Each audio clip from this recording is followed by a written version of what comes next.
हाय दोस्तों, नमस्कार। और बताइए क्या हाल चाल है। आज हम आए हैं रघुवंश के सेट पर, रघुवंश फिल्म के सेट पर। और हमारे साथ में हमारे बड़े भाई बड़े और हमारे सुभाष यादव जी हमारे साथ में हैं। और उनसे आप सबको रूबरू कराता हूं और आप सब लोग देखिएगा। बहुत ही प्यारे, बहुत अच्छे एक्टर हैं और बहुत अच्छे। आप लोग देखेंगे तो समझ जाएंगे कि हाँ, कुछ अलग है भैया। हाय माय डियर फ्रेंड्स, आप सबको तहे दिल से हार्दिक स्वागत और अभिनंदन करता हूँ।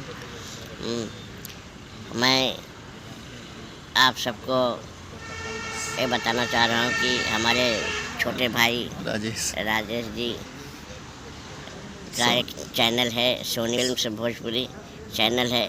आप लोग उसको सब्सक्राइब करिए, लाइक करिए, शेयर करिए और अपना प्यारा सा कमेंट दीजिए। जो आप लोगों को अगर अच्छा लगे वो भी बताइए और जो बुरा लगे वो भी बताइए। और बिल्कुल अपना बिल्कुल। प्यारा सा आशीर्वाद देते रहिए सोनी भोजपुरी फिल्म्स को, और आप सबको एंटरटेनमेंट कराती रहेगी। थैंक यू, धन्यवाद।